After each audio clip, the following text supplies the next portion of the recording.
come back up unless you Yep. pass or shot the ball. So, Yep. like all of those different things that it's not happening now. It doesn't We won't seem even like talk it about. anyway. We won't even talk about palming. Do they even call palming anymore? Nope. It's a new day in the NBA, man. Like, they get to do what they do. I guess the objective is to score by any means necessary. I don't know. It's like me taking the ball from half court and running a full sprint into the lane, dribbling one time, and then get fouled. And instead of them calling it travel, they call a foul. So, I don't know. Maybe it's new rules I don't know about. Maybe some new rules that we didn't know about. I got another one for you because, I told you I'm a big fan of sports that have quickness to them, meaning that I like track and field. I like even soccer because they make moves all the time, even though I don't understand all the rules of soccer, even though I've had brothers that even played it. But I don't understand all the rules, but I do like the game and everything. And I'm definitely a fan of, at least around this time, Kentucky Derby, Preakness, Belmont, of the Kentucky Derby. But, fortunately I was born a human, but if I was born they told me that I got to come out and run fast as all get out with this jockey on top of me in the middle of a deluge of rain. I'd be sitting there looking at him like, excuse me, I'm not going anywhere. Yeah, like you could say that for somebody who's actually going to do it, because you'll just have to whip me until I just either kick you off or just lay all the way down, I couldn't see it, but it's interesting to watch. Oh, yeah. It's interesting to watch. It is fascinating to watch, but I'm just saying that they said that this was perhaps one of the wettest ones in decades. And they still ran them. Wow. And they still ran them. Mud everywhere. Mudslide everywhere. All them pretty dresses that those ladies were wearing, if they were anywhere near the infield, not pretty anymore. Not at all. It's like, oops. You don't know what's going to happen once you try to get that clean. But right now, it's been destroyed. Totally. Yeah. They're going like, what the heck happened? Yeah, stay in the stands is safer. Yep, the stands is definitely safer. Like I said, I got a goal of getting into the Kentucky Derby one of these years. Plan to make it sooner or later, but I am not trying to be in the infield. I think I'm going to be up there in the stands, maybe making a couple of bets, having some of their traditional drinks and things of that nature. But if somebody even comes along, they're like, hey, you're part of the media. Don't you want to go down where the horse is? I'm like, and where the infield is? I'm like, no, that's all right. I'm perfectly fine. I'm good right here. Yeah, I'm okay where I am, not in any rush to go jump into the middle of all of that stuff. So, not in a rush at all. Like, no, that's not for me. So you heard that the conservatives are highly up. What did you say? I said you heard the conservatives are highly upset at Facebook. Why? Because they think that Facebook is biased against them. It says that he's during his testimony on Capitol Hill last month, Facebook CEO Mark Zuckerberg, we know him. He's everybody's favorite friend. Isn't he your friend on Facebook? Nope. Well, that's the first one. That's the first friend request that I think everybody gets, even though most of us don't keep them. Oh, I was going to say, well, I joined right when it had just started. And I think that was before he really started, hey, look, let me get on the friend tip. So, I don't know. You messed up. But last week, Facebook said it would bring in advisors to investigate whether it suppresses conservative voices. The latest in a post-Cambridge Analytica goodwill campaign to rebuild trust with its 2.2 billion, users.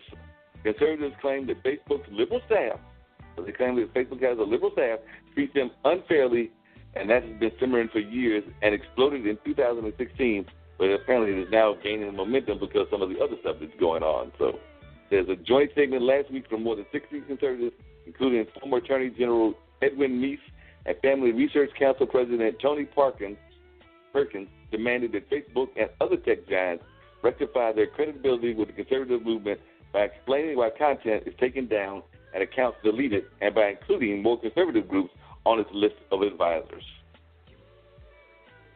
Wow. So they're mad at two things, because they were fussing about there was this group that was designed to keep fake news from being posted. Right. And they complained about that as well, because they said that people should have the right to read, click, like, share, whatever they want. And it's up to you to figure out whether it's fake or whether it's real. So that whole group that they had to block those, they terminated them all. Exactly. And you know they got upset because, of course, they have to, anytime the conservatives get in their little funk, they got to throw at track one of us out there. So they did it again. They trotted out some sisters. So they tried out some sisters to make their claim. So it says, in September, President Trump boosters Lynette Hardaway and her sister, Rochelle Richardson, known as Diamond and Silk, began noticing that Facebook was limiting the reach of their posts and preventing them from alerting followers to new videos on their page.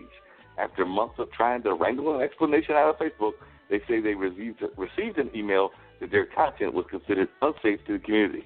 Representative Billy Long, a Republican from Missouri, displayed a large poster of Diamond and Silk.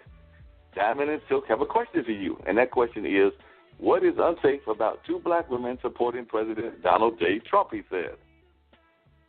Zuckerberg told lawmakers Facebook had made an enforcement error, but that did little to damp down the controversy. So, they got upset because Diamond and Silk was apparently shut down. Because this one other person, Brent Bussell, founder and president of the Media Research Center, said when you see that happen to high-profile people like Diamond and Silk, more and more conservatives are saying, there but for the grace of God go I.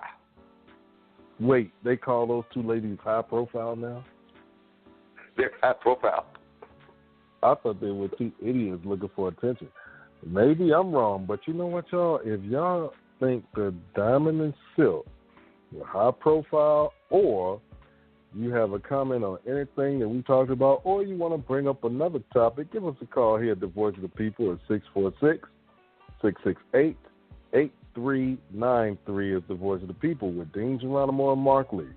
So, please give us a call. As a matter of fact, I'm hoping to hear from Mike Anderson. I did Facebook to him earlier today, and he said he would be calling us, so we're waiting for his call at any moment now. So hopefully Mike will call us to tell us about his 17 years in prison and everything that he was involved with, and now he is working to make sure that that does not happen to other people, because he got into the system and was definitely encouraging folks not to go there, and he actually has some very good things. I know when I talked to him about a month ago, he was talking about how he went in there and he refused to let other folks dictate the way he was going to be treated in the system. So as one is governing the system, I'm sure you can relate to those inmates that go in there and grab the books and study the books and learn things and try to learn trades, and they basically are going to not play the games that some people might want them to play when they are in the system. It makes life a whole lot easier when you have the change begins with the individual. So, where a lot of people figure, hey, you got these people in prison, what are you doing to change them? We can't do anything to change them, because they have to be the first ones to say, you know what, I'm tired of this, I need to change, Right, they're going to make the changes themselves. That's just the nature of the way that this system is set up. They have to be willing to make that change. It doesn't matter what caused them to get into the lifestyle they got into, but a lot of times I've had some other friends that have gone through that same system, and they have been like, look, I'm not going to fall into the stereotypes. And too often we find our folks trying to fall into the stereotypes. Oh, yeah. And it doesn't make sense. None it doesn't make whatsoever. sense, but then again, each person is different. So, it's easy for a person to say, well, they need to do X, Y, and Z. But they have to get to the point where they are like, I have to do X, Y, and Z. And then once they get to that point, it's up to us to say, you know what, let's get them on the right track so that they can learn a trade or get their education or, better themselves through programming, whether they're an anger management problem, they want to learn how to have better connections with their families or prepare for how to interview so they can look for a job or how to dress for a job and things that they may never have done before. When they're ready to change, then it's also a collaborative effort for, the community to say, hey, look, we're here to help because we need you to come out and be a part of your family, come out to be a part of this community, all of those things. So it's one of those push-pull type deals. Yeah, but too often we try to write people off even though they don't need to be written off. So that's the other thing that happens too often in our society. We try to write them off because they went through an era in their life and books are ready to write them off even though they still have many years of productivity and even things that they can do to help other people that might have made those same errors. But too often we sit there and try to find ways to write people off. It's because it's the easiest thing to do. It's so much easier to write someone off than to help someone. So a lot of times people choose, the easiest route because then they can say, well, we tried, but he didn't want to do anything. He didn't want to try to do that at all. He wanted to just do his thing. Right. It's stupid. It's very stupid. Now, the other question I'd ask you is, how are y'all doing in terms of y'all's recruitment of both police officers and fire departments? Because I know they've been trying to recruit a whole lot of them here on the police side, and I think that's been successful. But I just saw in the day paper that one of the fire people was running around trying to make sure that they could find more fire people because I don't know about in New Jersey, but here a lot of the fire departments are all volunteer. And, you're putting your life on the line. And a lot of times you put your life on the line on a volunteer basis. So folks ain't exactly rushing to do that job all the time. So they were trying to go to different places and offer different incentives to try to get more people into firefighting, which is a very noble field. I know I'm not one that's going to try to run into a fire, but if those of you that are able to do that as a career, I have much respect for you. I know I would be sitting there intimidated by Mr. Fire, but those that can do that, I've got mad respect. Well, you know what? I'm not sure how that. I know for the law enforcement exam comes out every 2 years, usually in even numbered years. People sign up, they take the test, they get their score, and then from there, what they have designated their interest in, the scores go to those departments and municipalities, depending on whether they have chosen, to be considered for a state job or for a municipal job, which is like local government. As far as the firefighters, I have no clue. I give, I give anyone credit who is willing to walk into that much danger where you get burned up. I don't know. You know what I'm saying? That one, we do have some volunteer fire departments, and then others are paid. So, not really sure how that process works, because me being on the law enforcement side, even though they fall under the same union, police and fire,